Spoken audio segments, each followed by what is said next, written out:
The following is a presentation by the Carolina Panthers football team. This is Radio Row with Jake and Stu. What's up, Panther fans? Jake Delhomme here and the great Jonathan Stewart. Jonathan Stewart. We're at Radio Row in New Orleans for, like Gronk says, Super Bowl LIX. Yeah. Or LAX. Ever Saw that commercial? I've never seen that commercial. Awesome. Gronk, his Super Bowl. I mean, he just plays his part perfect. But we're here. We're seeing everybody walk by. It's awesome, man. We're having a great time. It's like a reunion. It's like a reunion. You can start to feel the vibe. You know, it's getting closer to the game time. And let's hit on the game a little bit. Mm-hmm. So, the Panthers, we played both these teams. Yes, we did. And Kansas City had to beat us on a last-second field goal. Yeah. And then we had to go to Philadelphia. And they beat us at the end, and I'd like to think we might have gave them one. We had an opportunity to win. Yeah. What does that do confidence-wise for the Panthers going forward, knowing that, yeah, we're a team that didn't make the playoffs. We still have some holes to fill. I think two Super Bowl teams that – I think that gives them extreme confidence, right?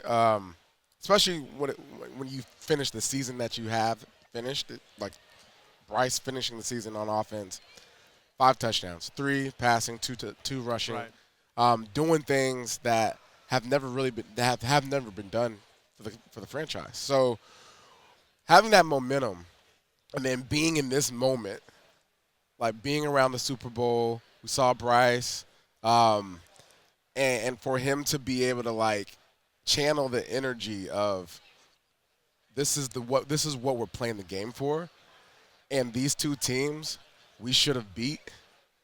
We should be here too. We can be here.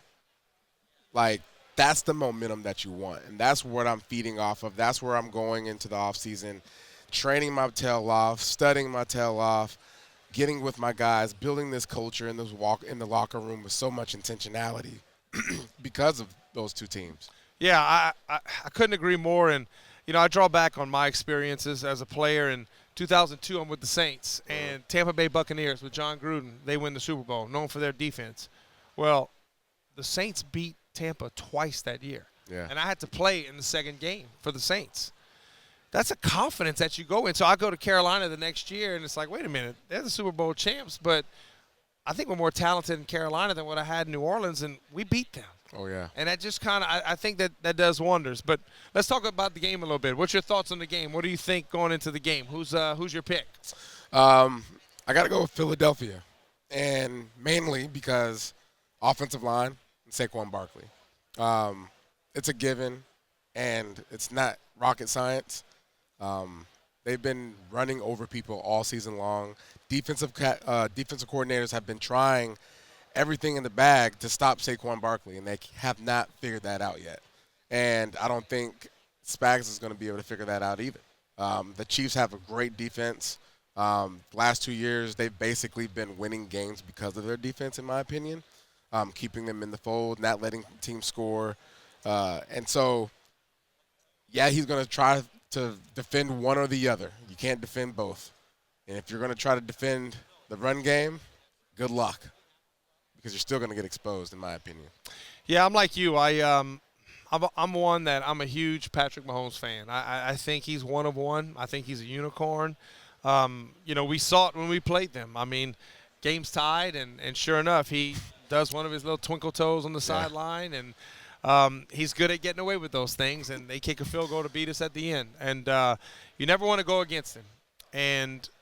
But there's something about Philadelphia, a team that was here 2 years ago, took them to the brink, and it's the mindset, but it's the offensive line. I just think that offensive line, what they do, how big they are, how much they can lean on them, and Saquon Barkley, one of the best free agent signings we've seen. I don't know if it's ever. I mean, this might rival the Drew Brees signing in New Orleans in 2006. And prior to that, it's Reggie White signing with – I mean, I'm dating myself. Did Drew Brees go to the Super Bowl 2000? Not his first year, no. It was his 4th year. But I mean, they went to the second round of the playoffs. But I mean, that's kind of the impact that he had on that football team. But I think Philadelphia, they're just loaded. And defensively, I'm anxious to see. That's the matchup that I'm looking to see. What does Vic Fangio do? Vic Fangio, everybody knows, he's one of the greatest defensive coordinators that's ever been.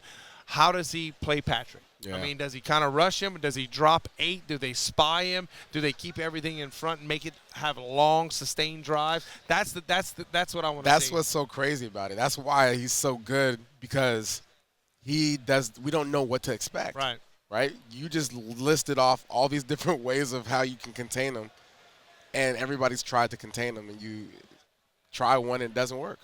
Yeah, going to be a great game. Looking forward to it. And as we've been here most of the week, we were able to talk to many Panther players, many NFL players, NFL writers, and we're going to toss to an interview that we did with Adam Thielen on Radio Row.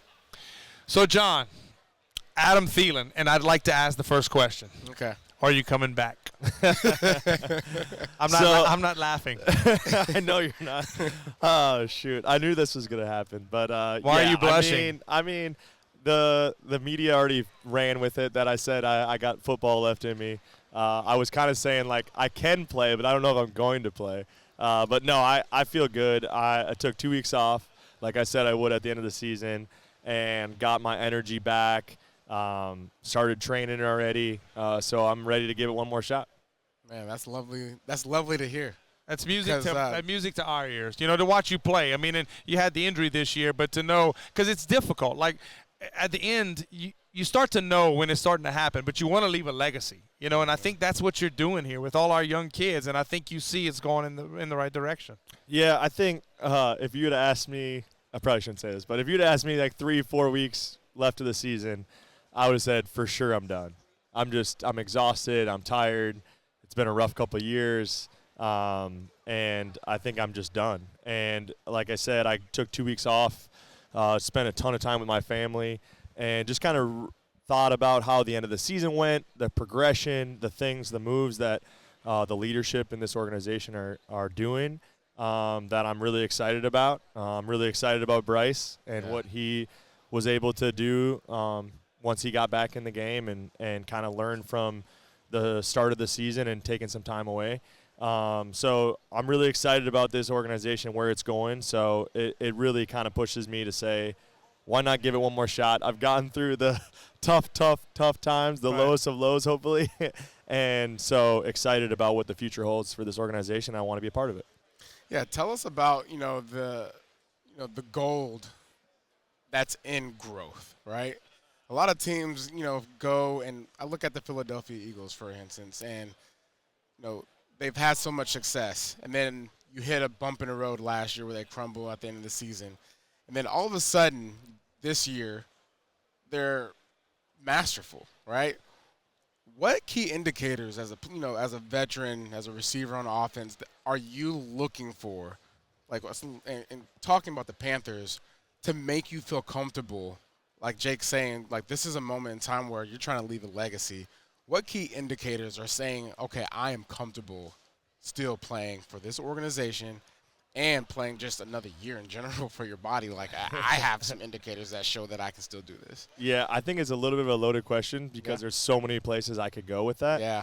I would say the number one thing is progression and stability. Yeah. Is are we progressing as an offense, as a team, as an organization? Which I think we check all those boxes, as you saw towards the end of the year. Yeah. But not only that, right? Like, there's so many things that people don't see, even us as players sometimes don't see, that throughout the organization and leadership roles. Like, are we progressing there? Are we getting great leadership and leadership roles that are really important to the success of the team? 5 years ago, do you have that mindset? No, absolutely not. No, it's just interesting to hear. Like, he's seeing it. You're seeing everything now.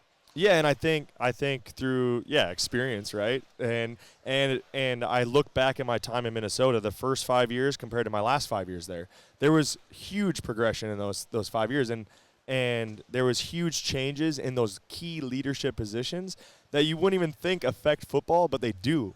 Yeah. And so when those things start to happen and you get good leaders that can really bring the most out of the people that they're overseeing, that only enhances the ability for the players to have success. So really excited about that, some of the moves that they're making. Obviously, Coach Canales, Dan Morgan, their leadership, their mindsets are very aligned with how I think of things and look at the game. And so excited about what they bring and what they're going to continue to bring.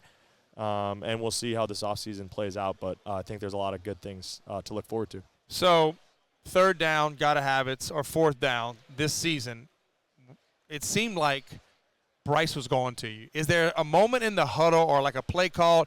Does he give you that look? Because I'm going to be honest, like we're in the huddle sometimes, but way back when, you know, in the play we call, I'm looking at Steve or Moose, and I'm calling the play, and I'm giving that nod like, hey, I don't care what it says. I'm going to you. Has that happened yet, or is that still – I mean, Bryce he's only in year 2, but, like, has that happened? Because we both know that happens. So I love that you asked that question because it makes me think of Bryce's progression. All right. Because I don't think last year, beginning of this year, that happened. I think he was just so consumed of like, okay, here's the play call. I got to go through my reads. And there was so many times that I'm like, Bryce, just throw it to me. Because I'm like, when it's third down, it's fourth down, when it's a fourth quarter, 2-minute drive to win the game, like you find your guys that you trust and you give them a chance. And if they make a play, you come back to them. Right. And so that's kind of what I've been trying to push without being like, try not to be like, hey, just throw me the ball, like be a diva, right? But I'm also like, hey, I can help you, and let me prove it to you. Now, if you come to me in those critical situations and I'm not making plays, fine, go to someone else. But I think that's where he's progressed, is where he started to realize, and I've played with young quarterbacks and I played with veteran quarterbacks, and the biggest difference is when you play with a veteran quarterback, he knows who he's going to in those critical moments that he's going to trust to make plays in critical situations. And so I think that's where he's really progressed to where, like, he knows, like, who he can count on, when he can count on them, and then he trusts that and just goes with it. Talk about the run game for a second. Chuba has brought back to life the running game for the Carolina Panthers, along with that offensive line, right? Robert Hunt. Give me something about this guy, because he seems like a guy that I would just want to hang out with, eat with, like just be around, because I'm like a bodyguard almost. And not just a bodyguard, maybe just he's your life person. That's what he seems like, just the energy that he brings to that locker room. I would imagine that you would like him a lot as a running back. You know, that mindset of I'm probably gonna run towards that guy. Yeah. And then the coolest thing about Rob is his passion and his energy for the game. There were so many times where Chuba would break a run, and you see him back there dancing, like celebrating. I'm like, that's the energy and the mindset we need, and that we haven't had in the last 2 years here, because so many times that guys get consumed like, I just got to do my job, and I got to do it well. But we forget that this is like the game that we've been playing since we were 5 years old. Kids, man. And we were just in the backyard playing it for fun. You remember Kedrick Vincent? Same way. I was thinking that. But you know what? I'm listening to him talk, and I'm watching you talk, and I swear I'm talking to Ricky Prohl. Oh. Because, like, I would look at Ricky. My first year starting forever in the NFL we go to the Super Bowl. So I had 6 years of experience, right? But I was still young. Mm-hmm. But I can remember looking across the huddle, and I swear I'm looking at you, and Ricky Prohl would look at me. I'm calling the play, and he'd have one eye closed. But it was I had a sense of calm when I saw him. You know, and I think that's what he brings. That's what Hunt brings. And that is so valued that people don't realize, these young guys that are kind of worked up, and wow. Yeah. Look at how Adam. Look at he's reacting. Calm. It makes relaxed. a difference. And I think that's where you saw Bryce. When I always say like you got to be you out there. Like, I get it. Like, it's a tough game. You got to be prepared. You have to be detailed. All those things. But when you can pair that with just being yourself, and like you saw it late in the season with Bryce, just his attitude and his energy. You could tell that he was just like, okay, I can just be myself and have success. Yeah. And so that's what I always try to push in these guys is like, yes, like it's a cutthroat business. Yes, you have to be at the top of your game every week in and out, but just be yourself and have fun. And so that's what I try to bring. I try to find those spots where I can keep it light and fun, but then when I got to get serious, I got to get serious. So try to find that balance and try to show by example of what that looks like to the young guys. because they don't know. I mean, they've never been in these situations. You know, college football is a lot different than the NFL. It's a cutthroat business. There's someone coming for your job, whether you're a first-round pick, whether you're the highest-paid guy. Like, someone's coming for your job, and they're coming for your money. So it's a cutthroat business, but you got to have fun and enjoy it while it lasts. Oh, man. Excel. Oh, Excel. How hard is it to understand him in meeting rooms? Well, have you honestly, been able to? I'm the translator. Oh. I'm the only one that can understand him. So To me, I think I'm talking to somebody back home. It's so easy for me with my Louisiana accent. I love it. I've had so much fun. So it's interesting because I was 34 years old, and the next closest in the receiver room this year was like 27, 28, David Moore maybe. Yeah. And then after that, it was like 22, 23. So, but with that being said, I had so much fun this year in that receiver room. Just being able to share, you know, some experience where I needed to, but really just enjoying my time with those guys. And like I said, our receiver coach, Rob Moore, could not understand Excel at all, zero. And so he would look to me in the meeting room. He would ask him a question. He would respond. And he would look straight to me to translate for him. So I would translate, and he'd be like, "How do you understand him?" Yeah. I don't know, but I love that kid. He is a extremely hard worker. I've tried to kind of narrow that into where that hard work needs to go, because so many times guys come into the league and they're like, "I'm going to work hard." Yeah. And it's like, yes, that's awesome. I love that. You need some intention behind it. Intentionality of where that hard work is going. Yeah. And once he figures that out, learns how to take care of his body, he's going to have a ton of success in this league. And then having his running mate, Jalen Coker, just right there by his side, learning on the fly together, they're going to be a great little duo for a long time. Now, I guess a question I have for you, in your career early on, did you ever get benched? I mean, you were an undrafted guy, right? And I was an undrafted guy. Like, I think there's a chip. We're not one of these first-round pick bonus babies. But there's a chip that you have, and you feel like you've got to always perform. And I'm just trying to relate to, like, Bryce. You know, we watched Bryce get benched, and that's hard. And credit Coach Canales. He needed to sit.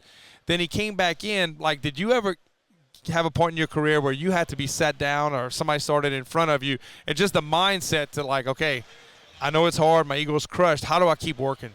Well, I was benched for the first 4 years of my career because I was playing special teams and not a whole lot of opportunity on offense. Which did you feel like you should have been given those opportunities on offense? I mean, I'm a guy who plays with a lot of confidence. So yeah, when I was a young player and maybe a little delusional, I was like, I'm just as good as these guys. I can do it at a high level. And I tried to prove that every single day in practice. When I was going against the starters as a rookie, as a second-year guy, and I'm on scout team, I'm trying to make them look silly because I want to do that on Sundays, right? So every opportunity I had to step on that field, whether it was practice, training camp, OTAs, like I was trying to prove, like, no, this is who I am as a player. And there was a point in my career going into year 4 that I was like, all right, like, if I don't play on offense, I'm probably going to get pigeonholed into just straight special teamer. So, like, I'm going to attack this with everything I got and prove that I can do this at a high level and really make a difference for this team. What was that you're like going into that mindset?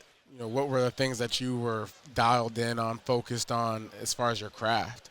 Yeah, I mean, I think just being extremely detailed, knowing every position, because I knew that the more opportunity I had, the more I was going to be able to show who I am. And if I knew every position, if I knew the X, the Z, the F, the Y, like, hey, I'm raising my hand, I'm running on the field. If someone has a shoelace untied, like, I'm out there. And so I just took that mindset from OTAs when guys would miss a practice. I'd be like, great. You know, he's got to go take care of his kids or something. Great. I'm going to get more reps to show who I am and prove that I can play receiver in this league at a high level. So, yeah, just trying to play every position, be an all-around receiver, showing that I'm fast, quick, good hands, good route runner, can take the top off. I think that's important. A lot of guys don't understand in this league is you can't be a one-trick pony. No. If you are, you're going to be out of this league quick. So the more you can do, the more you can kind of do everything and show that, the more opportunity you're going to get. Well, Adam, we can't thank you enough for stopping by. We love watching you play. We love watching your passion. It shows. I'm just telling you, it shows from the fans, from in the booth, and just to impart your wisdom on these young receivers because you're going to leave that legacy. And hopefully 10 years from now, when you're on the PGA Tour or the Yeah, senior, whatever it may hopefully. be. Yeah, can I be your caddy? You know, you can look back That'd be nice. That'd be Duo. nice. at Coker and Leggett and say, you know what? I'm proud of those kids. They stayed and they listened. So, man, thanks, and good to Yes, have sir. you back, man. Thank Keep you, guys. pounding. Good seeing you, Appreciate man. it. Well, John, I think everybody just heard from Adam Thielen, and I think we were excited to hear that he wasn't going to hang it up. And, No. and he said, hey, listen, late in the season, I was done. I Yeah. mean, it's hard. It's emotional, but you take time away, and it's good to have him back, and that's that veteran presence because we're very young at the wide receiver position. Oh, yeah, man. You got XL, you got Jalen Coker, two guys that get to grow in this game together as rookies. Had fantastic, success last year out the gate. Jalen Coker, guy that, caught everybody by surprise. I think Adam Thielen and his presence in that meeting room does more than just, the things that you see on the field.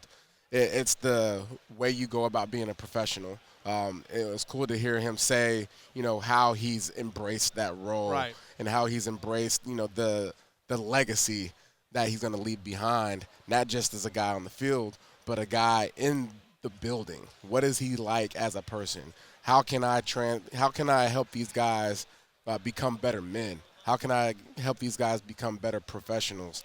Which leads into all the other things that you do in life, right? Family men, father, husband, whatever it is. And it seems like both young receivers, we're talking about those, Coker and Leggett, they've embraced Thielen. And they want to – I mean, I know Leggett this year, interviewing him after one of the games, he talked about, I try to watch everything he does, how he takes care of his body.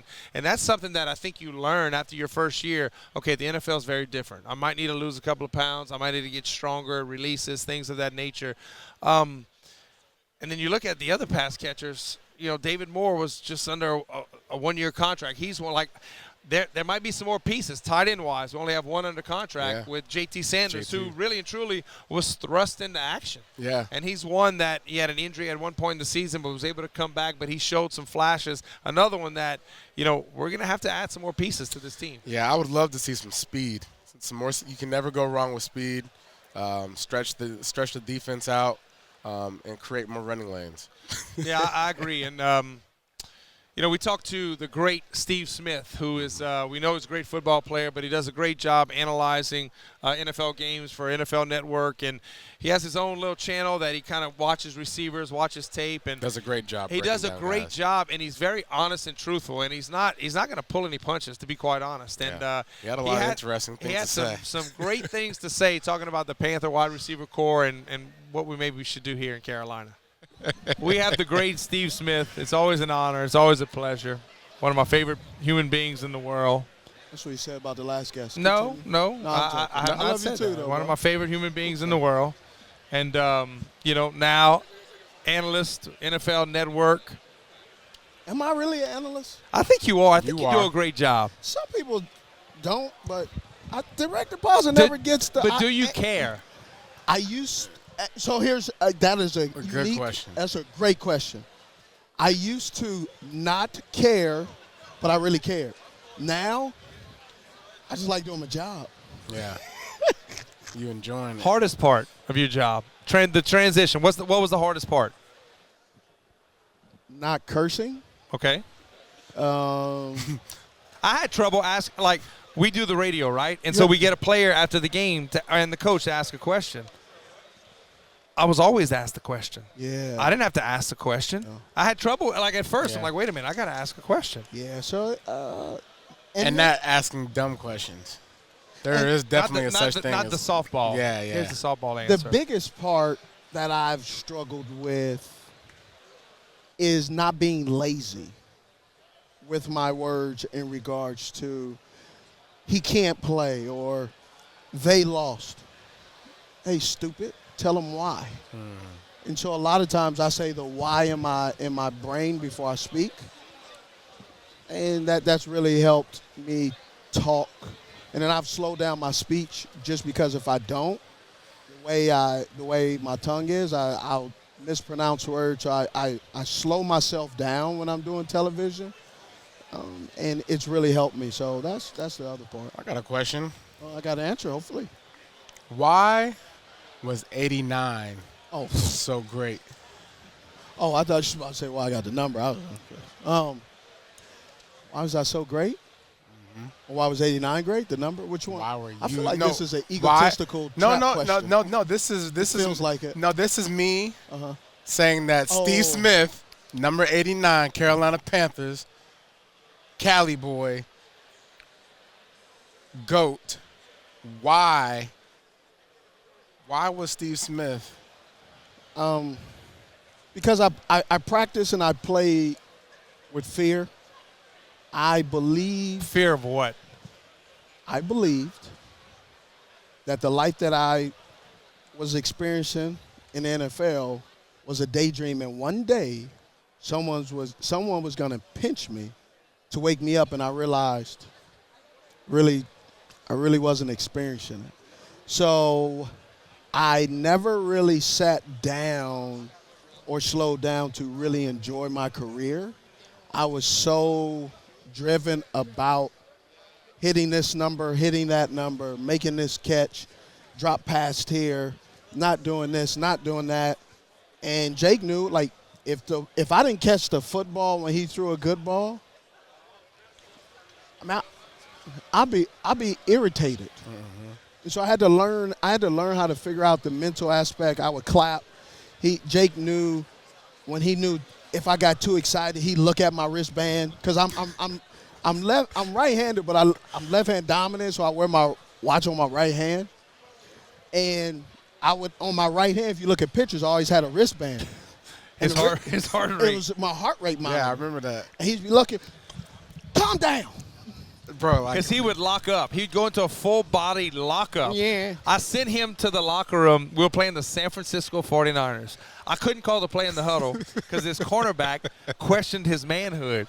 So he's across from me, and he's talking to himself. Ain't nobody going to question me about it. And I can't call the play. Nobody can hear it. And Steve ain't nobody's going to whatever. And I did, hey. And he looked at me, and I did, settle down. And he just gave me a look. We run the play. He tries to kill this cornerback, and it's right before half. We get back in the huddle, and he's fuming. And I look. I said, what is it? And he looked at it. He goes, it's high. I said, go get an IV. He left the huddle and ran straight into the locker room to get an IV. He was about ready to go into a full body cramp. That's it. Now that I got y'all here, Yeah. both of y'all, do you remember the play? We're all in the huddle. Steve looks at you. We had a draw. We had a play where we had either a draw or it was going to be a smoke. Okay. Forget what the play call was. But Steve gets in the huddle. He's like, hey, throw me the ball. It was when I was playing. I should have remembered because he when I tell Because he rarely did that. I will give him credit. He wasn't this diva receiver like you see it now. was only They pout. but it was only because we ran this play I think twice in a row. All right. Because we love to run the draw, Yeah, right? Yeah, we did. It would be fourth down, and we'll try to go for it on the draw, and we'd convert. Right. We did that. But this particular play, you threw the smoke. He took it off to the house. Because we were talking about it, I had the wrong game. I was hoping that you would be able to figure this out. It was a home game. Okay. It was on their sideline. Maybe it was the Arizona Cardinals. I thought you would have better recall. I usually have a really good recall. I got a recall of the Arizona Cardinals game. We're going against the Arizona Cardinals. First play of the game. Oh, yes, a reverse. Blah, blah, blah, blah. No, it was not a reverse. It was ghost. It was ghost, which means fake reverse. Fake reverse. Which also meant there was an opportunity for me to kind of get warmed up a little bit because we would warm up, and then you settle down, pray, come out of the locker room, blah, blah, blah, your anthem, and you kind of get cold. So I was using that to kind of get my juices flowing. I go in motion, and they say a ghost, meaning he's not giving it to me. I hear Jay go, take it, take it, take it, take it. First play of the game, Arizona Cardinals. He was supposed Adrian. Adrian Wilson. No, it was Darnell Dockett. One of them came scot-free, and I'm about to hand it. He's about to hand it to D'Angelo. Either you or D'Angelo. And y'all it was D'Angelo. He said, take it, take it, take it. And I'm going, why is he telling me to take what? No. I don't want it. Hands it to me. I get tackled for a loss. Not as much of a loss had I But handed it to D'Angelo gets it. D'Angelo looks in the huddle. Thanks. We go in the huddle and said thanks. How did I help any of us? There was about to be a huge blow. It didn't get blown up. No, but that's one thing that I will say, and I've told this to many people because everybody wants to know, well, what was Steve Smith like? How mean was he? I'm like, y'all don't understand. I truly never. And you played with him a couple of years after I got released. We're on the same team. He did not play with me. Oh, I'm sorry, but I mean, I wasn't there. That was a pause. Steve never never complained for the football. He never said, throw it to me. He was never that way. Now, if I missed him, he'd come back to the huddle, and the only thing he would say was, hey. It was, hey. Hey. And I just had to Tighten look, up. and he would do just like this. He kind of cock his head like, I missed him. And I was like, I didn't see you. Tighten up. And he just kind of nod like, okay. And I'd be the same thing. Hey, did I have you? I couldn't see well. And he was great about, he and Moose both were great about, no. Or let's go back to that. You know, that's the thing that he didn't cry like some of these. They don't catch a pass. It's cry. accountability. So- It's accountability, though. That's what I love about him because one of the things one of the things that you always did, it was subtle. It would be, hey, don't be tiptoeing. It was just basically a solid reminder to run the ball. I mean, if we're gonna call the ball and we're not throwing it, at least run hard. Because I'm gonna be out there trying to block. Yes. And if you ain't gonna be running hard, why am I gonna throw my body on the line? And if you're not gonna be over here, but I really appreciated that about you because the accountability measure from day one, it was consistent. Because Smitty showed up to practice, didn't stretch, but he practiced his ass off. Right? I stretched. No, you didn't stretch. I did stretch. No. I would do my stretch. No, his stretch was, yo, y'all good? Take a knee, get some water. So I want to. But I was fully clothed, though, in practice. Yes. I want to hit some Panther stuff, but I got one more Steve Smith story, and I will go to my grave as this story. 2005, okay? Steve Smith, after the 03 season, we go to the Super Bowl. He's in year 3, breakout year, right? Everybody knew him as the kick punt returner. Well, he became the dominant receiver in the NFL in 03. Signs a big contract, open up the season. We play Green Bay Monday night, breaks an ankle, third or fourth quarter, done for the year. So Moose gets every single pass thrown to him that year, signs a big deal with Chicago. So we're back in 05. We're playing, it's mid-October. And you have to understand the chip or the boulder that he has on this shoulder and that shoulder. Yeah. It's large, and that's what made him who he is. So we get to the facility, and he was an early bird. I was an early bird. Ricky Proehl was an early bird, and Chris Mangum. There was no doubt. So our game plans on Wednesday, our playbooks are put on the desk, on our chairs. And I got it the night before, fax back then, right? I got the fax, and so I had an idea. So sure enough, Steve, I walk in, and he's just dominating the league. So he needed something to get him going. And he looked at me, and he took the book, and he flipped it, and he goes, huh, same old stupid plays. And he just looks at me. And I said, and Ricky Proehl sitting, and I said, Steve, what? I said, who's leading the league in catches? Me? I said, who's leading the league in yards? And he just stares at me. He goes, me? I said, who's leading the league in touchdowns? Ricky Proehl starts dying laughing. Steve looks at me and goes, screw you. And he took off and he walked away. He's leading the league in all 3 categories. And he was complaining about these stupid plays that we had in. But that was the edge he had. It was constant. That's what he played with. And that's what that's so embarrassing. But it's so true. So I mean, I'll never forget. At 45 and sitting down going, oh. Yeah, that's exactly what he did. But that's what made you. That's what though. made Steve Steve. If you wouldn't Doesn't sound like a compliment. but it was so great. That's what made Steve Steve. But the constant edge, the constant, on the search for how do we get better? But see, hold on though. And today, Steve understands that's a very unhealthy place to be. Because constantly always on the edge, never really understanding, never ever looking and seeing the forest through the trees. And understanding that, like, this is a pretty neat job that I get to do. This isn't a job I'll do for the rest of my life. This is just a job that I will experience to help me get a little bit of a head start on life, a financial bumper to be able to decide what I want to do for the remainder of my days. And so today I just look at it, and we can laugh about it, but many times after, not today, many times before, I sat in a room, I sat in my hotel room, I sat in my home, sat in my office, and I felt bad that some of the people were around me that experienced that, because it also made things volatile.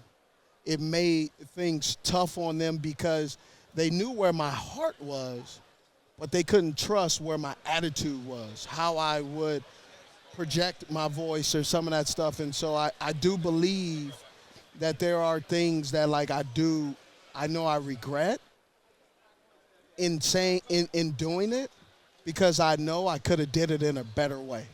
Yeah.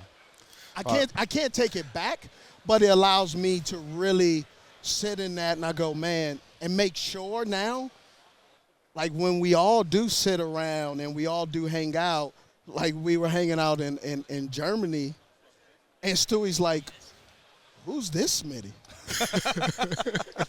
Right? Because so everybody's getting drinks, and I like fruity drinks. But the word I use is refreshing. Yeah. Refreshers. Give me an umbrella any day. I love it. On the island. Vacation. And so, but it's a place where I've had to evolve to get there, to be okay with being okay. That's a good way. I like it. It's a blessing to have hindsight, to be able to, like, live to where you can have this, moment where you look back and say, man, XYZ worked out, but it could have been different. Because because that's what you're able to, pass on to the next legacy. Yeah. You know what I'm saying? So I'm going to shift gears, talk about the Panthers right now. Okay. You watch this, right? The Panthers. The truth or the lie? The lie. Both. Which one first? Lie. No, I don't. Because you're working. Yes. I have to pay attention to all 32 teams. Yeah. That's the lie. The truth. Unfortunately, yes. So. And I say unfortunately because you'll see my answer. I want to hear the answer. Well, here's the thing that I run into people all the time, and they talk about things that they believe they know about the Carolina Panthers, because some people have all 22 and they live in their mom's basement. Sorry I said it that way. And so understanding, do I believe Bryce is the guy? Here's my honest answer. I don't even know. There are so many things prior to the benching this year that transpired to even know, to be able to give a true assessment, because of the O-line wasn't great last year at times, right? Especially in the beginning. Receivers weren't getting as much separation as you would like. And then the defense struggled at times. There were so many things going on. How could you really paint it to one or two people when there were multiple leaks in a boat that we were taking on water? You just can't say it's raining. It was raining. It was waves. Yeah. It was a hole in there. And then it just had no motor. So you sit paddle boat. It wasn't even a paddle. The paddles was over there. Golly. And so what I feel is, with Bryce solidifying and showing he can play, you patch up some of those holes and some of those things, and then you allow yourself to really know the wood we have can float in the ocean and allow us to support and allow Bryce to support himself and other people. Because what we were trying to do in one fair swoop is we were trying to boil the ocean to make it hot water. It's impossible. Do you feel, because I have a strong answer, what I believe. Do you feel that the Panthers are moving in the right direction right now? I think so. I believe so. They're not going backwards anymore. They're going that's a good point. That's exactly right. But people have to understand how much forward. I don't think it's as much as people understand. It's not exponential. It's kind of step by step. How does a fan, build the right expectations? It's been 7, maybe 8 years that they've experienced. Yeah. The ups and downs. That's a great of the question. Organization. I would say be competitive. That's what we are. And if you show consistency of being competitive, then you can start winning games. Mm-hmm. You can't win games if you're not competitive. What? You watched our young receivers this year? Yes. All right. Yeah, we understand there's a lot of growth. What would be the first thing you would tell the young ones? Because Adam Thielen was here much earlier. Adam Thielen? Adam, I just want to know, what would you tell Xavier Legette, going like this offseason?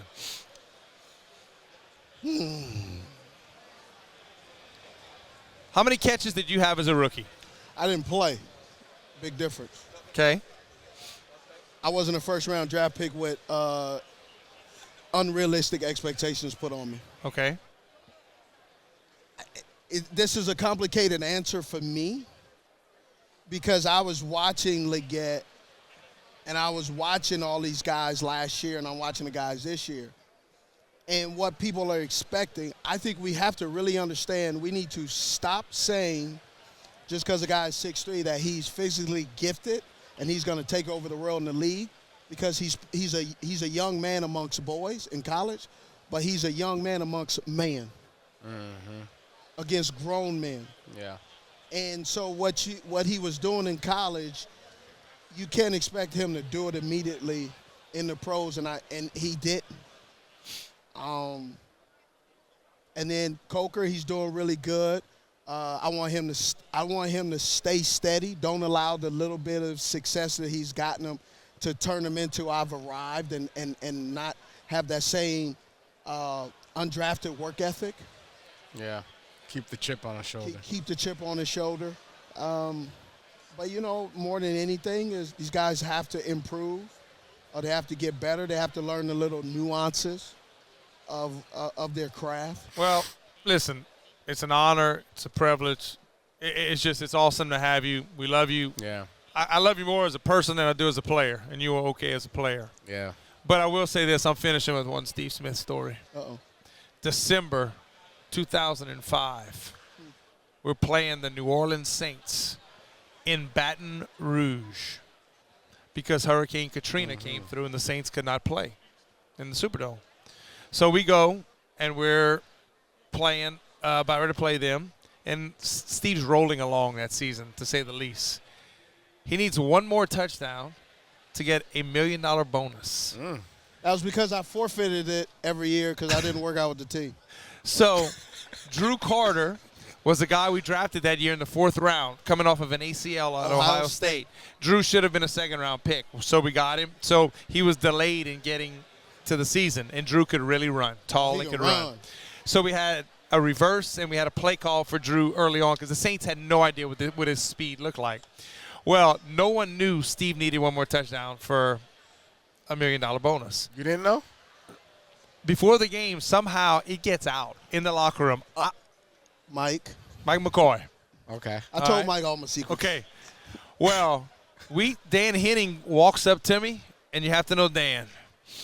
A stoic. He looked at me and he goes, Steve needs one more touchdown for $1 million bonus. I said, that's what they said. And he walked away.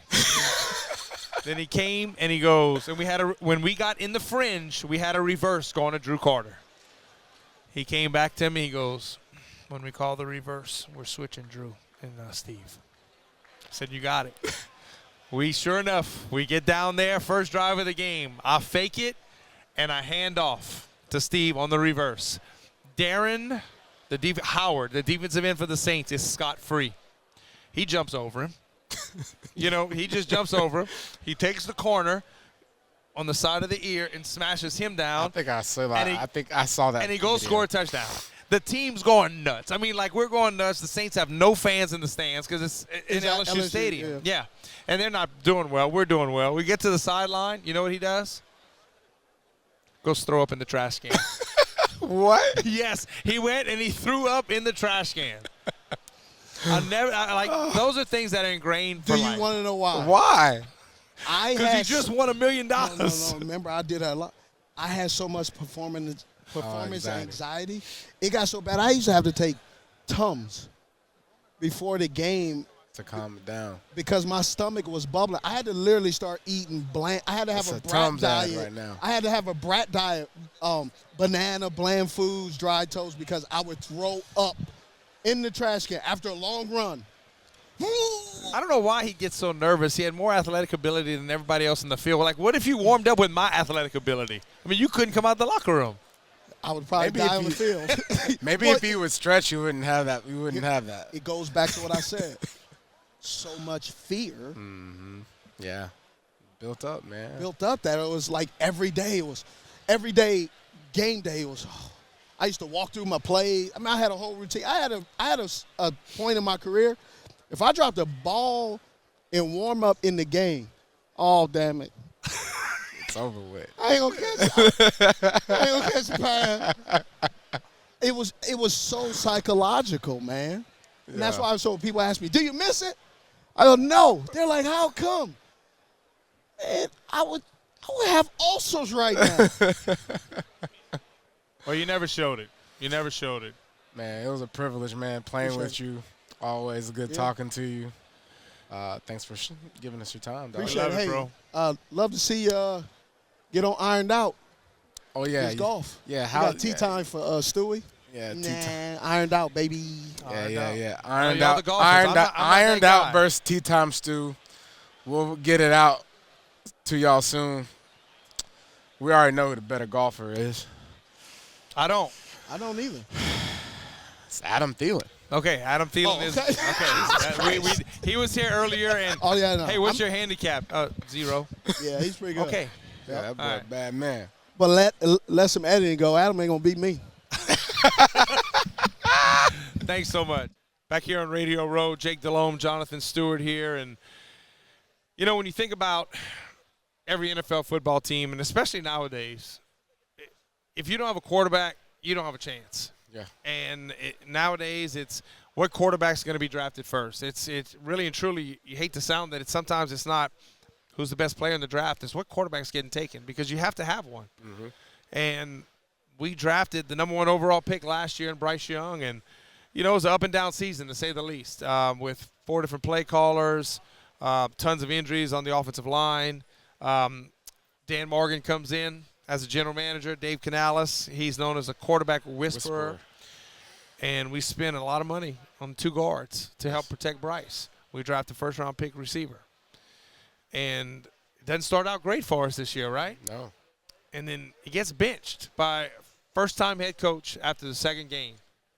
But I think he won the locker room, Dave Canales, because it put everybody on notice. Hey, we got to play to win.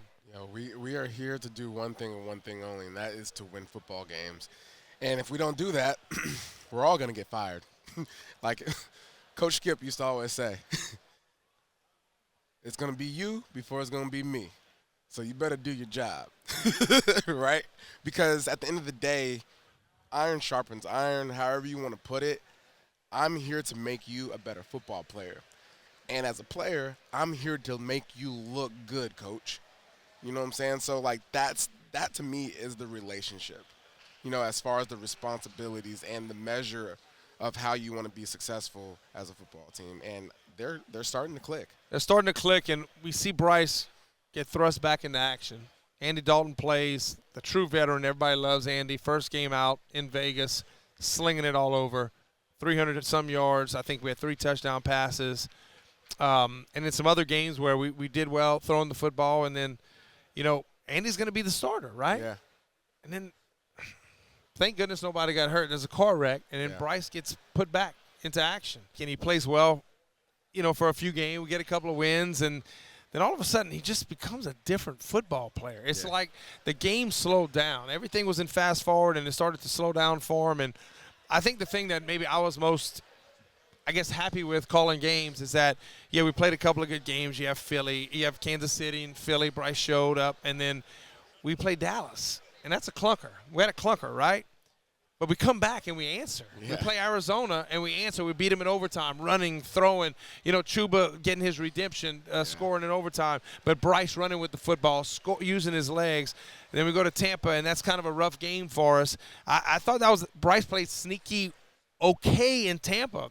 I think we let him down on the receiving end, in my opinion. Yeah. And then we go to Atlanta. And it was slow motion. Bryce was on fire. You alluded to it, the 3 touchdown passes, 2 of them running.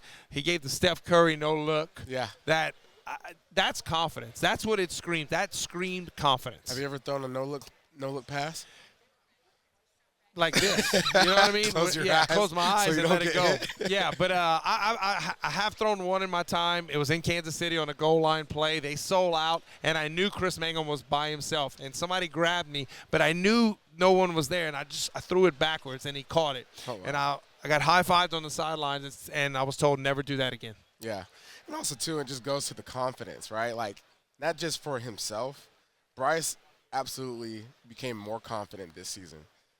But being more confident in the guys that's around him. Right.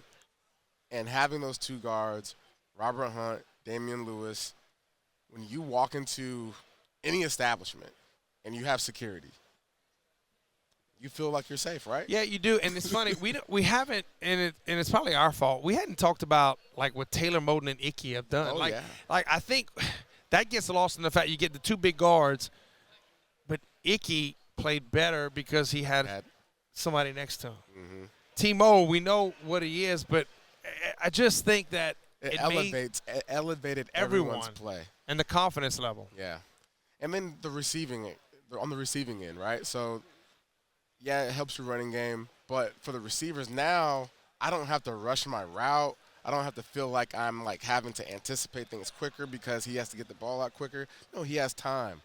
So I can go through my route tree in an efficient way, and I'll know that the ball will be there, right? And so there's a lot of things that start and end with the offensive line. So I'm glad we got that taken care of. There's no doubt. There's no doubt. So as we continue here at Radio Row, we're going to toss the break. But when we come back from break, we're going to have Steve Wyche, longtime NFL reporter, give us his take on Bryce Young and the Panthers, and also a nice conversation with our QB1, Bryce Young. Obviously not the season that we really wanted. However, I do feel like, we're making a lot of progress. We go into next year believing we can play with anybody. It's 5 guys that have to be on the same page in order to have success. Your life is literally in their hands. We're gonna keep leading like that. Let's go! One bad play can really just change the whole game. Better be ready to work. Jamala, man. No, you don't. Drive that way. There you go. Here come Goody. A little bit more tempo before I kick you. Here we go. It's a wall with wheels. They love playing for him. But you got to keep pushing. Great wall of Carolina. Got a ring to it. I like it.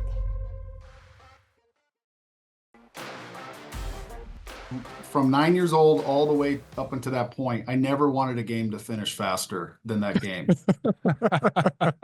Trevin Wallace said it. That was Alabama, Bryce. Yeah. We've seen that. Standing in the face of that pressure, making some of those throws. When they go 0 and everybody's coming and he hits Liggett for the first down, it's like, woof. I think that was maybe the most impressive part. If you're a Panthers fan and you saw that game Sunday, boy, there were a lot of wins that were made, a lot of small victories that have a chance to pay dividends down the road. As an organization, if there's a glimmer there, you got to surround them with people. Cam's way cooler than you. Cam's way cooler than you, Jake. And you know what? I'm okay to admit it because you know why? I like Cam Newton. Cam Newton and I are friends. Proud to say we're friends. He always treated me with the utmost respect, my family, everything. And so I'm a huge fan of Cam. It's a good problem to have when you've got too many guys playing well on your offensive line. These guys have come in and played so well, despite having lots of different lineups. they're having some success now, and they're being able to say, okay, what we're doing works, and getting more confident every time they go out there on the field. Trey, Boston. Let's go.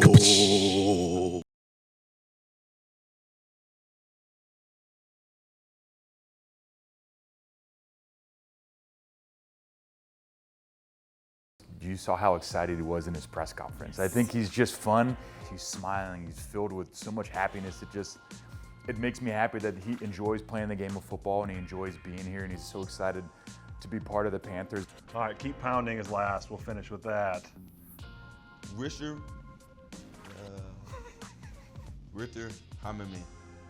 Richter Hammerman. It wasn't the W-E, it's a V. Vitter. Oh, for V? Vitter. Richter Hammerman. Listen, on our teams, you never had the opportunity to come to a training camp practice where you didn't hear me and Cam Newton going at it. It ultimately made me a better player, and I know for a fact that it made him a better player. Year 2 was just like, wow, the ability for me to potentially be on Card Talk is here. Like, it's Coaches having juice, like Dave Canales has juice. He has bulletproof coffee. That's what he told me. A little bit more than juice. It's the whole shebang. You know what? That does not surprise me. To be honest with you, they shouldn't even put them in a conversation with us. Here we go. Here we go. This conversation with us. They were dabbing, we were buzzing heads. We some head busters. We were knocking head out. We some head busters. We end the season right now. Young is under center. Here's the snap. Sanders up the middle, charging for the end zone. Touchdown, Carolina.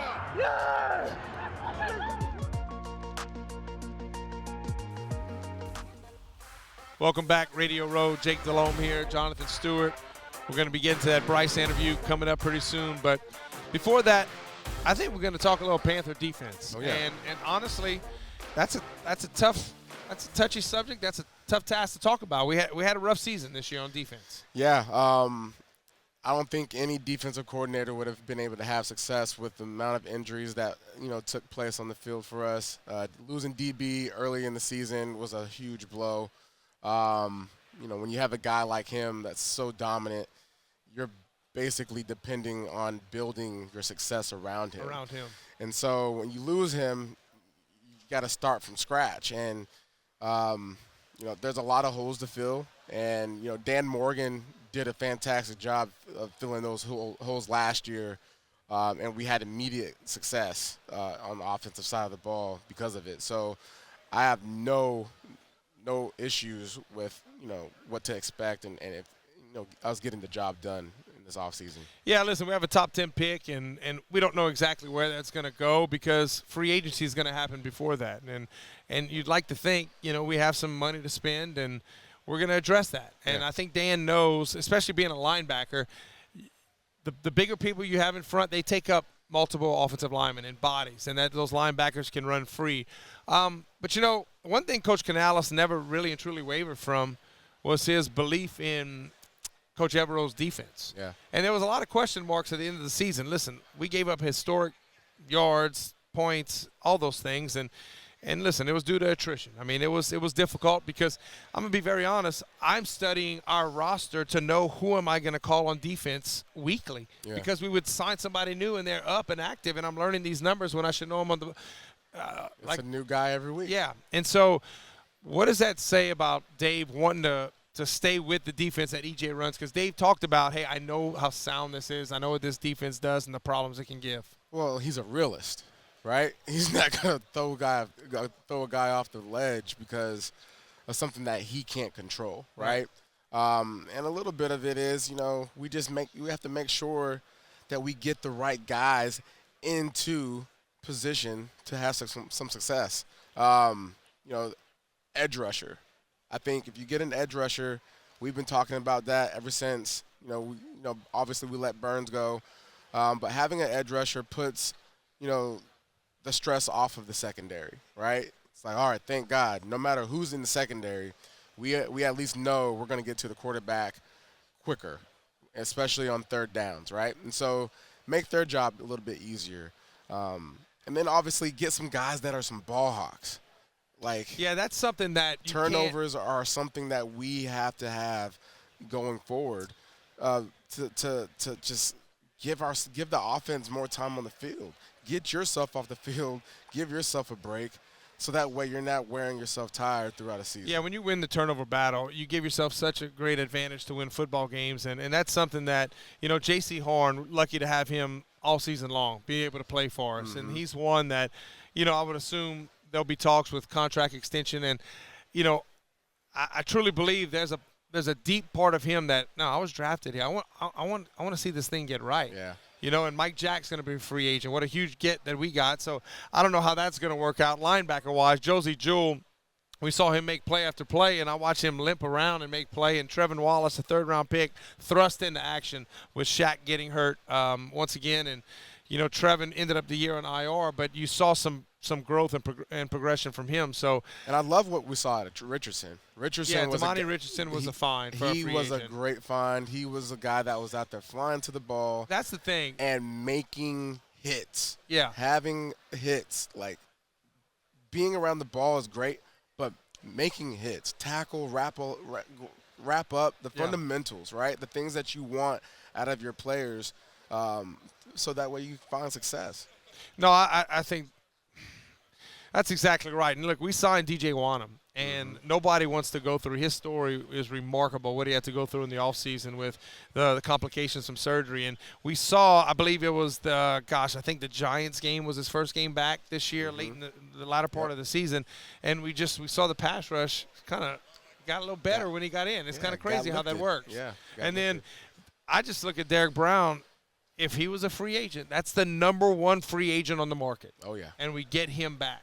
Yeah. And this guy is a problem. And we could add some pieces to it via draft, via, free agency, and add pieces all along the defense, because we still need to continue to build up this roster. It's one that we're getting there, but Dan knows. Dan knows that, hey, I just got to continue to build it inside out. I think that's one of the keys to the NFL. Yeah, John, I'm anxious to see how this offseason turns out for us and what we address and what happens. It's going to be fun. So right now we're going to toss it to Steve Wyche, NFL reporter, on his thoughts on the Panthers and Bryce Young. Jonathan and I have been so lucky. We've had a ton of great guests, and this is one. He's one that I love. Steve Wyche, his work that he's done in the NFL for years has been outstanding. I love it. I just like guys that they know football, and he knows history, and he doesn't get too high, too low. It just seems like you have just a great constant vision of what can be and what will be. That's what people said about you when you played quarterback. I don't know about that. I was kind of this. Not too high, too low. Oh, no, I'd get high and low. He's a firecracker. Thank you. Well, thanks for having me, man. Yeah. Great being here. I'm glad you're here. So, look, let's get right to it. We want to talk about the Panthers. We're going to hit on the Panthers a good bit. And listen, I think if you look at from the September to December, shocking. I saw Bryce Young play in New Orleans right down the road here. And I saw a kid that struggled, that the game didn't come – the game was too fast. Right. Then I saw the following week against the Chargers, and I saw a kid, somebody that wasn't happy. Like, I've been there. At the end of my career, I knew I couldn't do it anymore. And there was this edge that I had, and I just knew I couldn't do it. And then he gets benched, and then I watched somebody come back and make some decent strides, and all of a sudden it's just exploded. It's insane. I'll never forget – is maybe his second or third start back when he came back from the benching.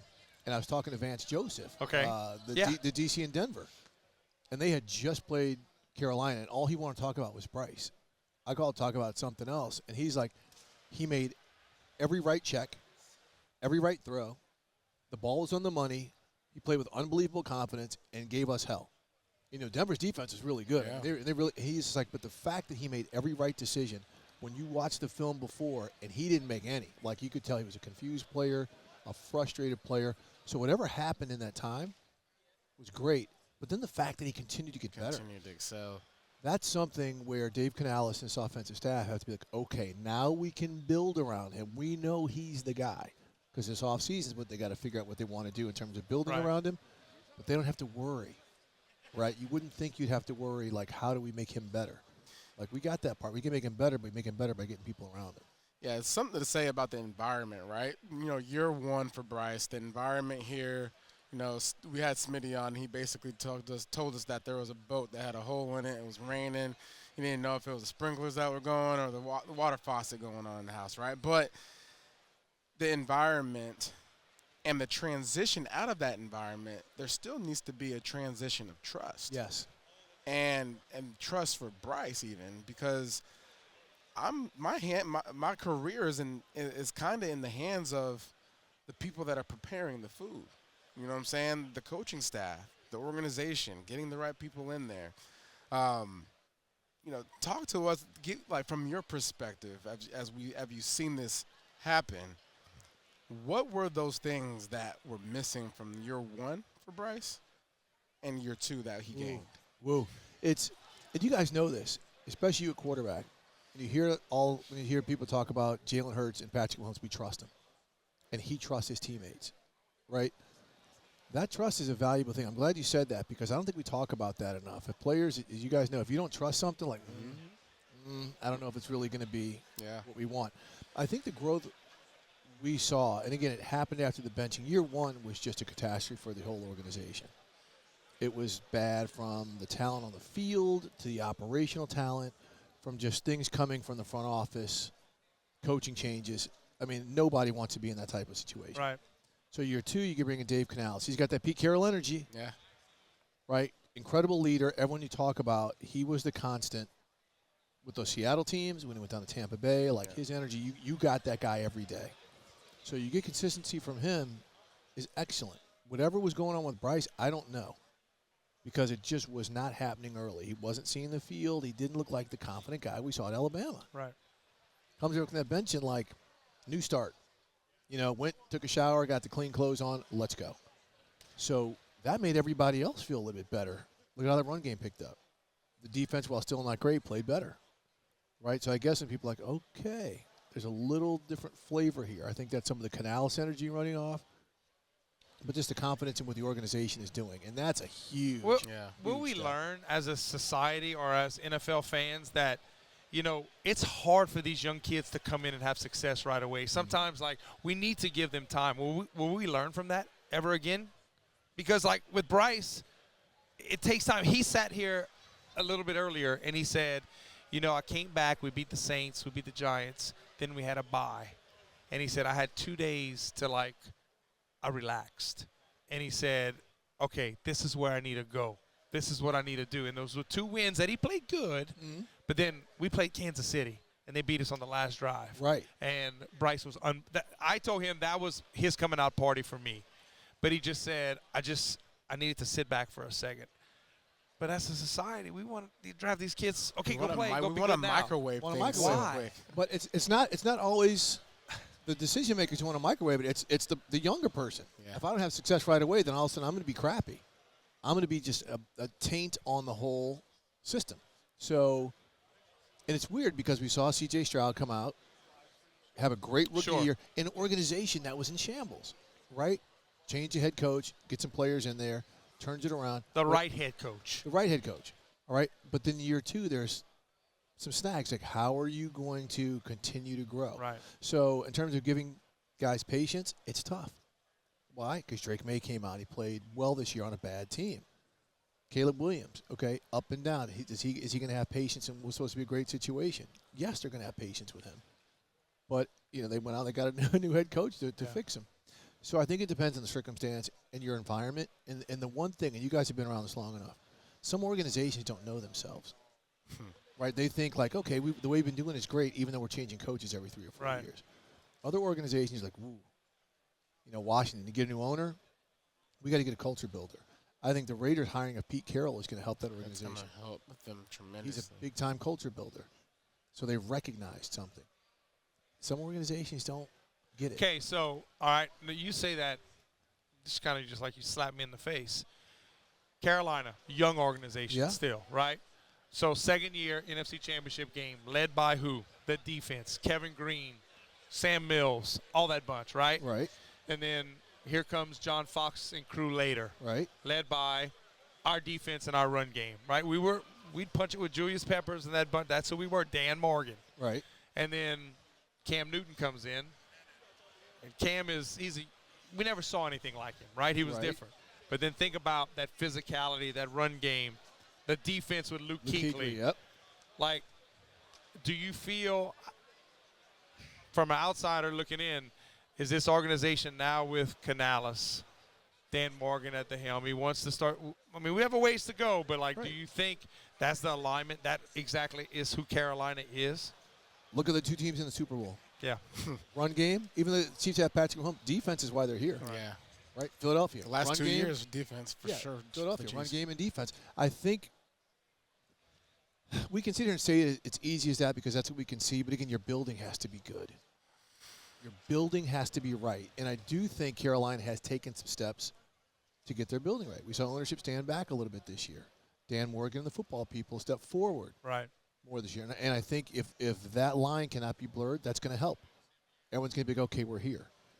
Right? And so defensively, they've got to get more pieces in place. Sure. But there were some signs. Lines of scrimmage. Yeah. Got to get better. But here's the thing. As much as we want to say, it's going to take 2 or 3 years, it does. I mean, you look at Washington. Yeah. I mean, honestly, I'm like you. I think you can get old. You can get old fast in the NFL, but you can turn it around. Like if you have a draft class to hang your hat on, you can move. Stacking these wins, like the way they finished this season this year, and the guys that they keep with nothing to play for. Right. That's the important. That's huge. I'll go back. There was nothing to play for the last 5 to 7 weeks of the season. Nothing. And they competed. Yeah. I watched, and I've told this to people. I watched Jadeveon Clowney. He was injured the second to last game of the season. He didn't need to play in Atlanta with nothing to play for the last week. Yeah. I watched him play. I watched him get sacked and cause quarterback pressure after pressure. Then I watched with 2 minutes left to go in the game from the booth. I watched him come off the sideline dancing to go on the field to go try to end the game and make a play. But when you see guys play like that, they know they have something to play for, and those are the guys that. And that's why I think you got to give Canales and Dan credit. I just think it's starting to blossom a little bit. And that's where, again, we go back to the Washington model. What do they do with some of the young players? They brought in guys in 1 and 2 year deals. Granted, Frankie Louvu just jumped off the page, but why? Who is he playing next to? Yeah, Bobby Wagner on a 1 year deal. Like one of the most outstanding human beings on top of being football players in the NFL. Every position group had that veteran. Every one of them had that guy, who could make plays. Yeah. That's what you said. You can have try-hard guys and great leaders, but if they're out there getting roasted on the back end, it means nothing. Yeah, no trust there. I can't trust you haven't gone through anything. You haven't overcome anything, so I can't really trust the words that come in your mouth. All right, so you had a nugget for us. You followed Dan Morgan since high school. High school. Terravella High School in Coral Springs, Florida. I was working for the Miami Herald then. And he was a running back. He was a monster.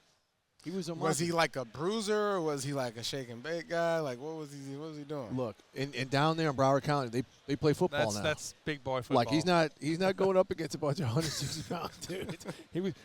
He would bang, right? But he wasn't just like once he hit it, he was gone. Which is why when University of Miami, where he signed, they were like running back or linebacker, and they would flip. Like Butch Davis was coaching, and they would flip. Oh, is he running back, linebacker? They settled on a linebacker. Clearly was a position for him.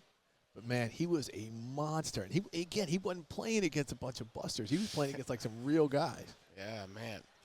I couldn't imagine playing against him or practicing against him. The way his eyes look behind that face mask.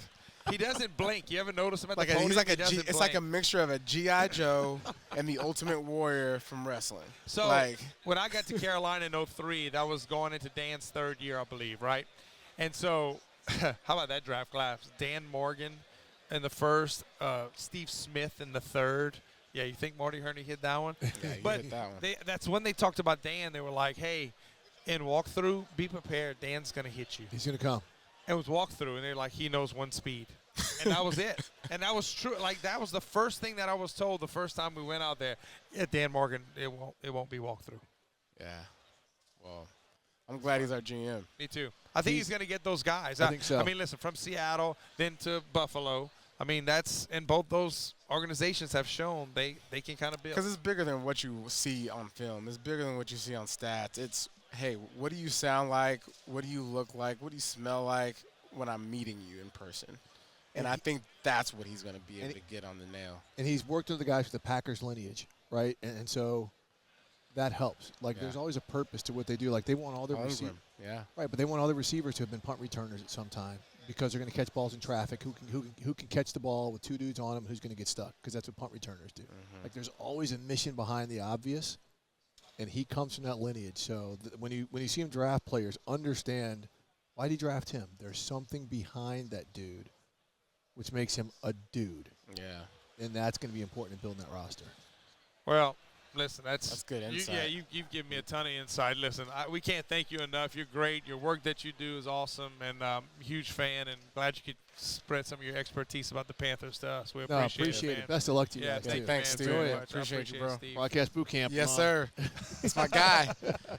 Yeah, I love that interview with Steve. I think you can see why he's such a respected journalist. I mean, just he understands the NFL. He knows what works. He's been around it forever, and it's refreshing to know that you have someone in that space that gets it, and he's not chasing anything. He sees what it is, he calls what it is, that's a good way to put it. And there's nothing else to it. And I think it's easy to he breaks it down really well. And he had a lot of good things to say about Bryce. No, he did, and that was fun to see, and pretty interesting when he talked about, hey, I watched Dan Morgan in high school, and Miami didn't know if he was going to be a running back or a linebacker. Well, just think about that. Yeah. Miami, they might have produced a decent linebacker or two. Yeah. And they might have produced a decent running back or two. And they don't know where to play him. It just goes to kind of show you what kind of athlete Dan was. Yeah. And so, his first year as the general manager, and we all heard the press conference, right? I want dogs. And what does he mean by that? I want guys that love football. Yeah. And you can tell by some of the how we drafted, the players we drafted. We talked about the free agents. You watch Coker play. He plays with an excitement. Damani Richardson, watching him run down and play. Dan wants those guys. Some of the free agents we signed, the DJ Wanham, the Josie Jewell, those guys played through injury, battled through injury, and wanted to be there. And so I'm anxious to see, what he and Canales and Brant Tillis, it seems like there's one voice. Yeah. And it's a collaborative voice, but they're all going – it feels like it's going in the same direction. All in the same direction. And I think what's really cool is this season they, rewarded Chuba Hubbard, right? And when you reward a guy like that in season, it sends a message. You talk about a dog, right? A dog is someone that likes to eat.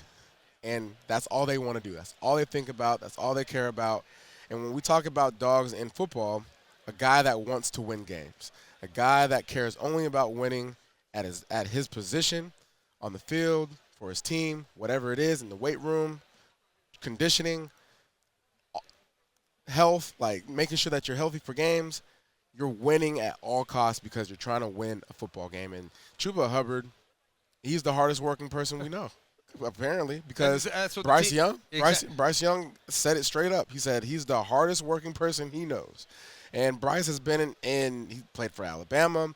He's in the league now. He's been around a lot of greats already. So, I mean, in my mind, we have the tools. We have the guys in that locker room to build this team up. So, well, it's funny you say that. So, J.C. Horn, if ever I've been at a practice – he stays after, and they constantly – and there's a clip that I saw from the Pro Bowl just the other day. He's talking to one of the other defensive backs, and he's talking about, well, after practice, I have to finish with 5 perfect get-offs.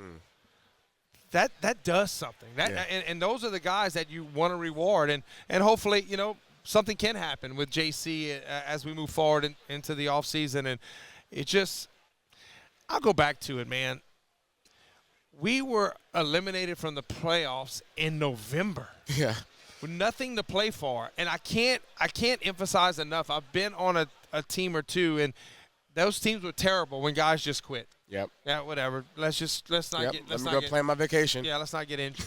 And that's something that this team just kept playing with nothing to play for. I go back to the last game in Atlanta. Yeah. Jadeveon Clowney had an injury the week prior. Let's be honest. With his resume, he could have probably, I'm going to tuck it in. I can't. He he went out and played, and he balled out the last game. Yeah. He, I can't remember his exact numbers, but the pressures that he put on Penix that last game and to try to close out the football game, and that says something. That says something to the young kids in the locker room that, hey, here's the standard, right? The standard is going to be a certain way, and the players, you have to set it. And I think Dave's that way. He's going to empower this football team, and I think both of them, Dave and Dan, that's kind of just how they're aligned. Yeah, man. You show up to work and you be excited about your job. Be excited about the people that are around you. Get to know them well enough to where you end up playing this game for a bigger purpose. You end up, playing these last few games of the season where you're not going to the playoffs. What am I playing for? You're playing for your job. You're playing for your locker mate's job. He has kids. He has a family. Right. And it becomes bigger than football, right? Now, what do you think? So, Coach Canales, year one, that's got to be hard, right? First-time head coach. Yeah. Your second time ever calling offensive plays. Mm-hmm. I mean, you only called plays for 1 year in Tampa, and you get a head job. What kind of different Dave Canales you think you're going to see year two? I mean, a more refreshed Dave Canales. I think he's going to have a program. He's going to have his process in order. I mean, you got to think about it. Coaches have their routines. Right. When they wake up, when they go home, what they're eating throughout the day, working out, when you're working out, because you got to keep your energy levels, up to a certain level, right? And then you got to think about how he's communicating to, his assistant coaching staff, right?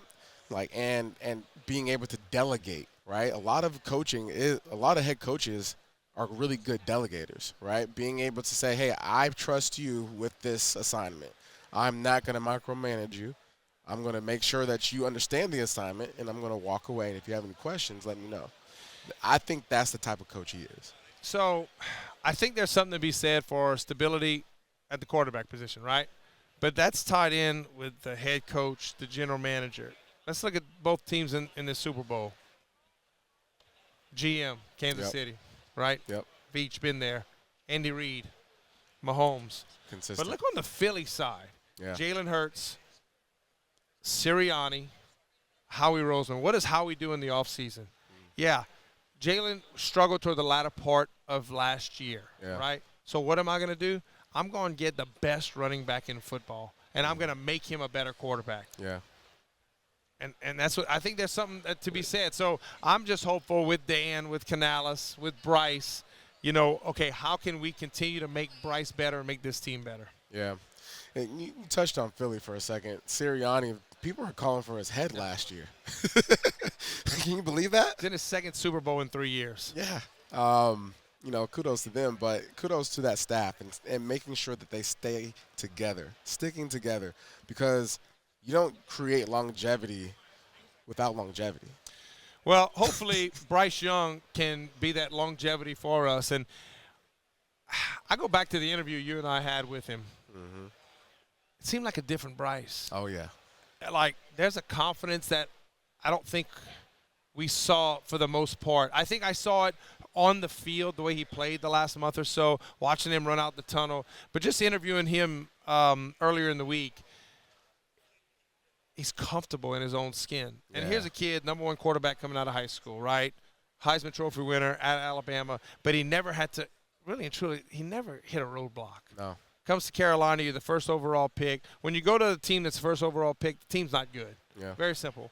And we lost the number one receiver because we had to go and get Bryce. We had to give that up. So he had some challenges. And I think I've always said I saw flashes as his rookie year, but just it was rough. And then watching him get benched and watching the body language the first two games and then watch him come back and the team kind of just believe in him and just watch him grow. Yeah. And but him sitting right here, he was a different person. Yeah, he's out of his cocoon. And I think you're going to see it on this interview that we had with Bryce Young earlier in the week. Well, our next guest is someone we might know and we might like a little bit in Charlotte. Oh, yeah. Mr. Number One, Mr. Bryce Young. And, Bryce, I just want to tell you, here we are at the Super Bowl media row or whatnot, or rows, and it's a zoo, right? I'm looking forward to it, and there's a lot of pressure. I'm about ready to tell you. I'm looking forward to when we're coming play in it. Oh, yeah. Bryce is our quarterback. That's what I'm looking forward to. Yeah. And I just want to talk about just this season and how you ended. Bryce, I marvel at what you were able to do. I mean, it was tough. You had to sit, you had to watch, came back in and played. And I'm going to tell you, the last game of the season, I haven't seen you since then, but watching that game, I thought the game was slow motion in your mind, the way you played. You knew when you escaped, whatever you did, you were manipulating the defense with your arms and your eyes by certain things that you did, because you could see it from the booth.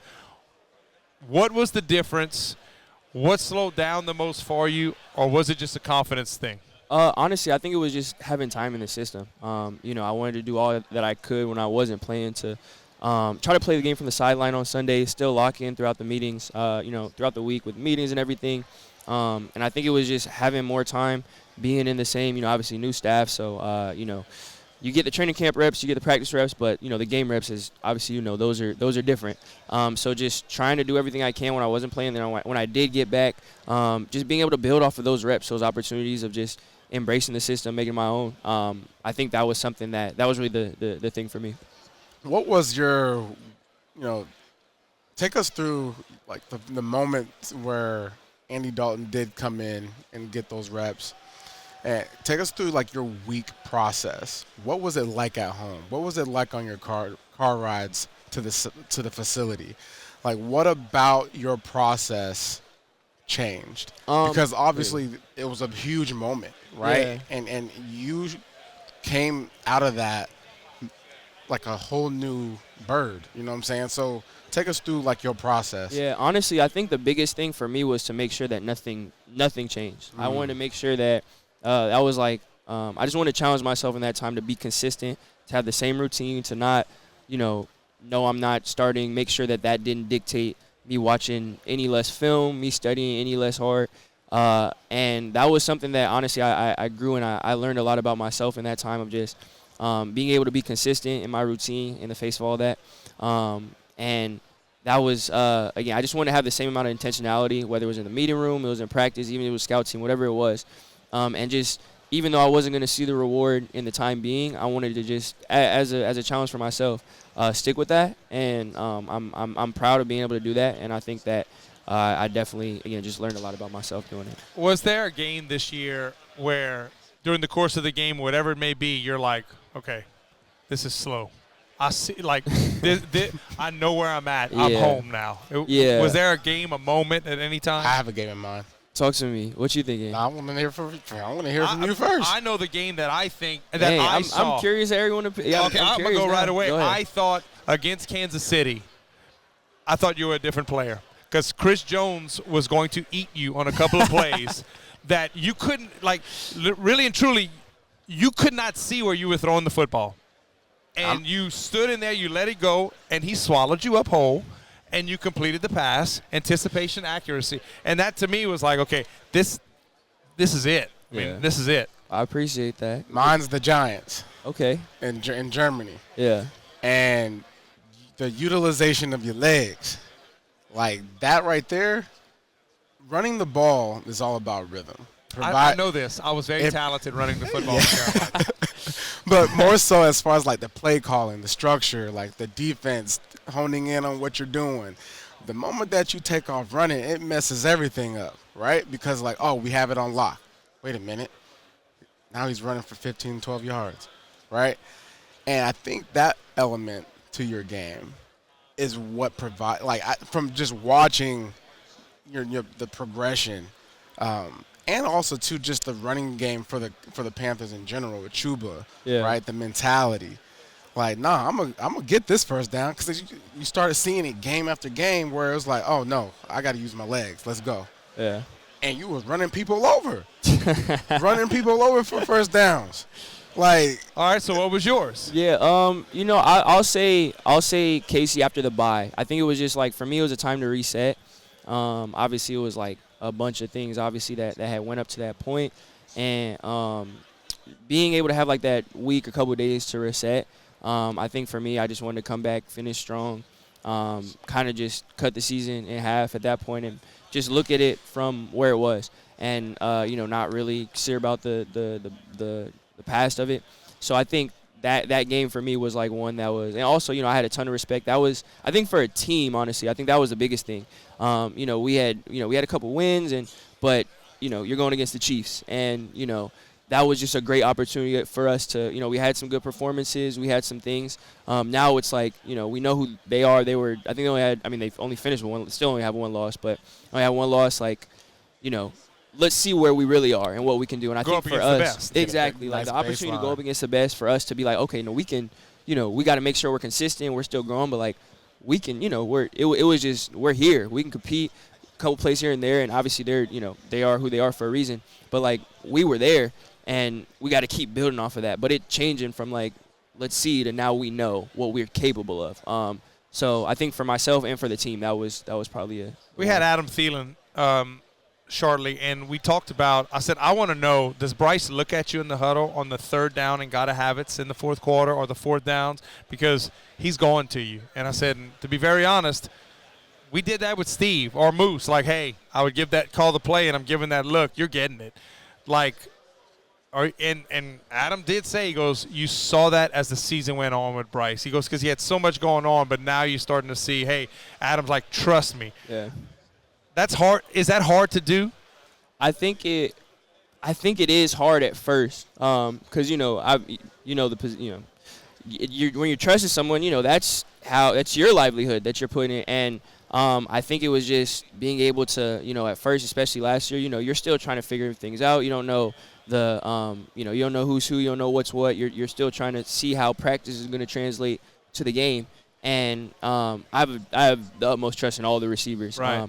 But, just Adam obviously being so consistent these last 2 years and knowing you definitely start to see that and you're like, oh, this isn't a coincidence. This isn't like and I think I always, the trust and the belief I had in him has been the same. It's never changed. I think it was just understand, all right, like a little bit of simplifying things. When you can trust something, you have a one-on-one, like if you have that, take, just the application of it. But the trust and belief was always there. Just, figuring out you got a guy that can win, and he's got a one-on-one, like, all right, just throw him the ball, All right, being a running back, let's give some love to Chuba Hubbard here. For sure.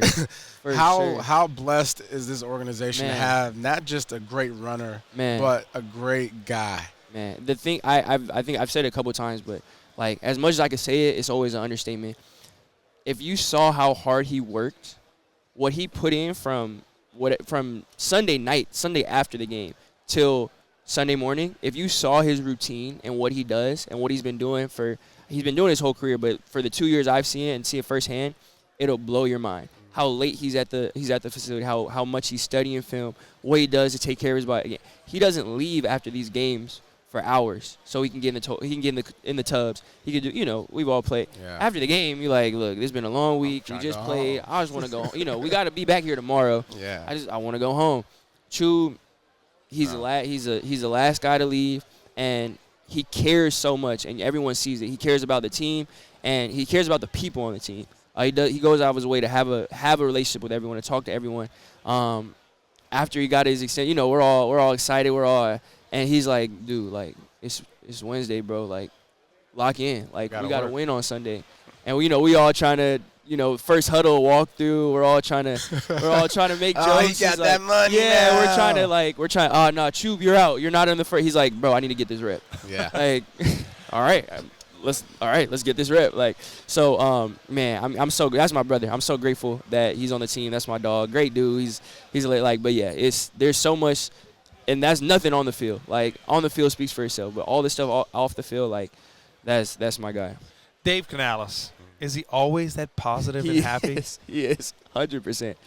100%. That's like a match made in heaven. You know what I'm saying? Because you are so positive. Yeah. And I love it because it's like this.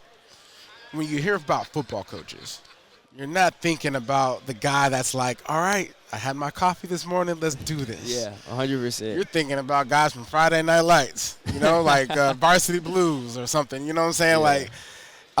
And I just love it because we're doing it. You guys have been doing it in a way that's pleasing. You know what I'm saying? Pleasing to the fans, pleasing to parents. Like, if I had to point, a young kid to a player or a coach that's doing things the right way, it's you guys. You know what I'm saying? And I want to touch on something. I don't know if you've talked about it at all, but there was a game particularly where a guy got injured, and the TV copy had you for a quick second, and you went into immediate prayer. Like, I don't want to shine light on it for the sake of like pumping this up for whatever reason, but more so, with God being the center of your life, for sure, that is such a huge component to your success as a human, whatever it is that you want to do, achieve in life. Like, if you were to give some advice to a young athlete coming out to the draft this year, what would that be? I'd say in regards to what you were saying, I'd say just how I look at it is I'm a believer first. Mm-hmm. And before anything else, before a son, before an athlete, before a teammate, leader, I'm a believer. And nothing's going to supersede that. So, and there's never been a time, and I always embrace that, and there's never something like, that's never going to take away, in my opinion, from anything you're doing. It's like, that's the lens in which, God's like the lens in which I see all things. So if whatever it is, for me at least, I guess if anyone's listening, they can take it how they like. But I always let that lead my decision, how I act, my heart towards things. And I don't ever lose sight of that. And, again, it doesn't make you any less of a competitor. It doesn't take away from your work ethic, what you do. But that can just be kind of just the way you view things. And there's going to be a lot of things, obviously, just being in this profession and lifestyle or whatever that can kind of pull you away from that and make you, see things differently. But, I'm not perfect. No one's going to be perfect. But I think the more you can hold on to that you can keep that and make sure that nothing goes, supersedes that. That's at least how I choose to look at it. You're established yourself, right? Have you and Coach Canales sat down yet or started talking about, hey, this is what I want to work on this offseason? What about can we kind of go in this avenue, these plays? I mean, has that those conversations, have they taken place? Yeah, for sure. And I'm super grateful for Coach for making it, for having, just that open dialogue and making it a place where he wants to hear, hey, how did you feel about this? How do you like this? And, after the season, obviously there's those exit meetings where you all sit down and talk, and we're able to have, he's able to give us that space where we can be transparent. Hey, this is something I liked about, this is, plays I liked or didn't like. This is something operationally I liked and didn't like. Meaning-wise, how it went, liked and didn't like. And he wants to hear that feedback. And he's, he gives his opinions. Hey, I like this. And I'm the same way. I want to hear what he has to say. Again, it's a collaboration, of course. Are you at that level with him yet? It's like, hey, I know you like this play. I'm not comfortable there. I mean, are you at that level yet? Yeah, and he encourages that, again, which is, we've been around a ton of coaches. That's not everyone. Right. A lot of coaches, and I get it, but, a lot of coaches have that ego about, this is me, this is my play. Correct. I'm going to make it work, so you have to make it work. And he's, from day one, that was one of the things. He's like, hey, I always want you to voice your opinion about something. If it's something where we love and we have I want you to be open-minded to it, and we're going to rep it. But at the end of the day, I want to be able to call the plays you want to run, that you want to execute. And you know how important that is for our position. So for him being able to have that mindset, it's super helpful for me. Well, we can't thank you enough for stopping by. We're huge fans. One, you as a person, but also as a player, because we get cut right now. We're bleeding Carolina blue, right? I mean, we love it, and I truly believe you saw something different in this team, especially at the end, the way it's gone, and this offseason draft, and looking forward to the 25 season. That's for sure. I appreciate it. Thank you, my man. Thank you guys for having me on. You, bro. Keep it going, boy. Yes, sir. Back here on Radio Row, as we kind of start to wrap up, John. It's just to kind of explain what Radio Row is. It's everyone in the industry that follows football. It's here. Yeah. It's unbelievable. You have the Pat McAfee show right over our corner. Good Morning Football right over here. Fourth and one with Cam. Fourth and one with Cam. And everyone that has a radio station that follows football, a lot of NFL teams are here. And you're just seeing everyone walk by, from the Joe Montanas to the Emmitt Smiths. Yep. Sean Alexander. Matt Hasselbeck. Just everybody that walks by. I watched Dan Marino walk by earlier. Eli Manning, or Shedeur Sanders. Shedeur Sanders walking by. Shedeur. So it's pretty insane how popular the NFL is, but this has been awesome because I can go back to the 2004 Super Bowl that I played in. I did have to go to Radio Row for something, and NFL Network, that was a fledgling – I was just starting to come out, and I did a little something there, but it wasn't anything like this. And I'm not so sure because as a player – a lot of the players, they have their own media access at the hotel, but the players that are not involved in the game, you see it. And what's it been like for you seeing all this? It's been amazing, man. It's like a reunion. And being able to see some of my, growing up, loving this game, getting into this game, and obviously having this opportunity to play this game, seeing faces that I've seen on TV, seeing the Emmitt Smiths,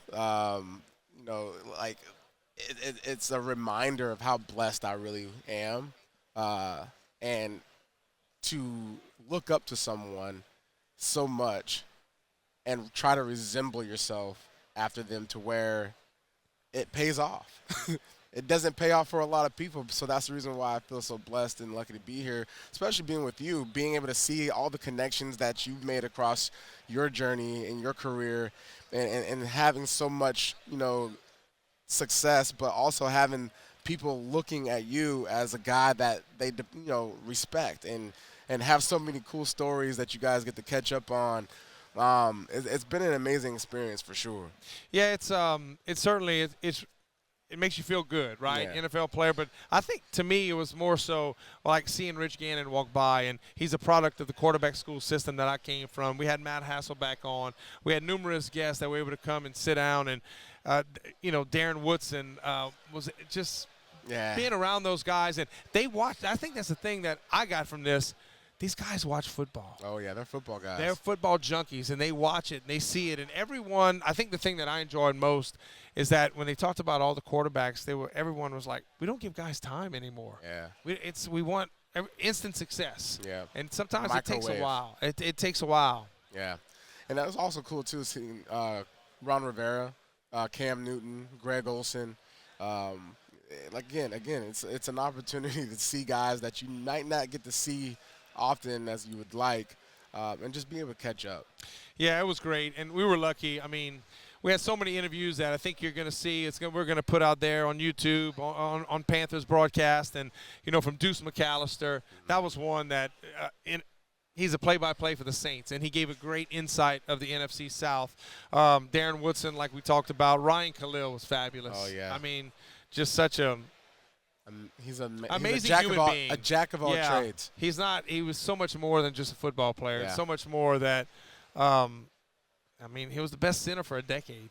So much more than that. That was awesome. And having Smitty on here, a candid Smitty, which I love, watching him. And it's always a treat hearing him. He has so many good things to say. And you hear the work that he does. I mean, he knows, he follows. When he broke down, it was like 10 things he talked about what he looked for in a receiver. I thought that was marvelous. It wasn't like, oh yeah, he has really good hands. He talked about body catchers and catching the ball away. Yeah, the insecurities of what that is. That was it was great. But man, I had a great time here. It's so much fun catching up, and I can't wait till we're coming back. Yeah, we're coming back, but we're coming back. We're going to be here soon. We're coming back. The Panthers are going to play. I'm telling you, it's you can feel it. I'm not saying it's a 25 season and whatnot, but we're going to build, and we can get there sooner than you think. I'll let you know after the draft. Okay, all right. I love it. That's a lot of pressure on you. Yeah, it is. That's all right. I can take it. But listen, we'll be signing off. Jake Delhomme, Jonathan Stewart. Thanks for Panthers for allowing us to come down here, and thanks to our team, Steven, Matt, Dan. They did a great job of hustling interviews. Lucky enough, we were able to know a few people too, get some guys here, and it's been a lot of fun. Hopefully you enjoy all the work that we did and all the interviews and the insight that I think you'll see. Thank you for watching Radio Row with Jake and Stu. And don't forget to subscribe to the Panthers YouTube channel.